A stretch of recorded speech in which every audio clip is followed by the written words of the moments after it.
Hello दोस्तों, क्या सिर कटने के बाद भी कोई इंसान या जीव जंतु जिंदा रह सकता है? आप कहेंगे बिल्कुल नहीं। लेकिन अमेरिका में आज से 72 साल पहले कुछ ऐसे ही अजीबोगरीब घटना हुई थी। यहाँ एक मुर्गा सिर कटने के बावजूद करीब 18 महीने तक जिंदा रहा था। उस समय बिना सिर के किसी मुर्गे को देखकर लोग हैरान हो जाते थे। अब आप सोच रहे होंगे कि ऐसा कैसे हुआ था, इसके बारे में भी बता देते हैं। इस मुर्गे को मिरेकल माइक नाम दिया गया।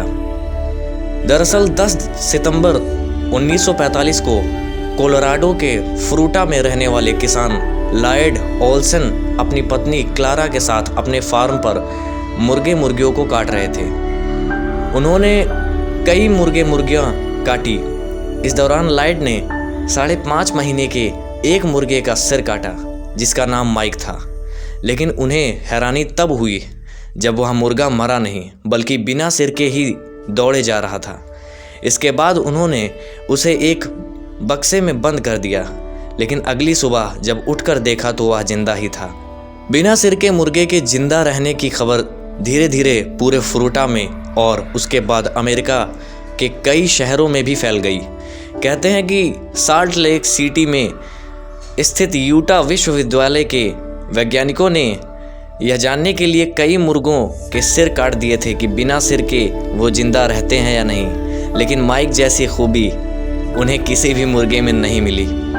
मीडिया रिपोर्टर्स के मुताबिक बिना सिर वाले इस मुर्गे को ड्रॉप से जूस वगैरह दिया जाता था और उसकी भोजन नली को सिरिंज से साफ किया जाता था ताकि उसका दम ना घुटे। हालांकि मार्च 1947 में उसकी मौत हो गई। इसकी वजह बताई जाती है कि लॉयड ओल्सन उसे जूस देने के बाद उसकी भोजन नली को सिरिंज से साफ नहीं कर पाए थे, क्योंकि वो सिरिंज को कहीं दूसरी जगह भूल कर आ गए थे। इस वजह से माइक की दम घुटने से मौत हो गई। कहते हैं कि मिरेकल माइक की ख्याति इतनी फैल चुकी थी कि लॉयड ओल्सन ने उसे देखने तक के लिए भी टिकट लगा दिया था। उस जमाने में वह उस मुर्गे से $45,000 हर महीने कमाते थे।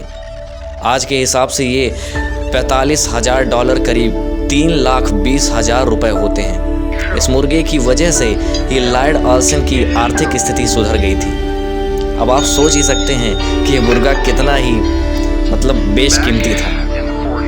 BBC की रिपोर्ट के मुताबिक न्यूक्लियस यूनिवर्सिटी में centre for behaviour and evolution से जुड़े चिकन एक्सपर्ट्स डॉक्टर टॉम स्मोल्ट्स कहते हैं कि आपको ताज्जुब होगा कि चिकन का पूरा सिर उसकी आंखों के कंकाल के पीछे एक छोटे से हिस्से में होता है।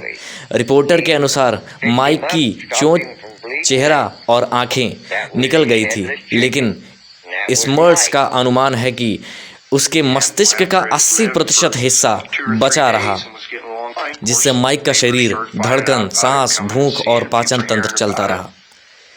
आज फ्रूटा में हर साल हेडल्स चिकन महोत्सव मनाया जाता है। इसकी शुरुआत साल 1999 में हुई थी। इस महोत्सव में हजारों लोग शामिल होते हैं, जिसमें कई तरह की प्रतियोगिताएं होती हैं और यहाँ तक कि गाने बजाने का भी कार्यक्रम होता है।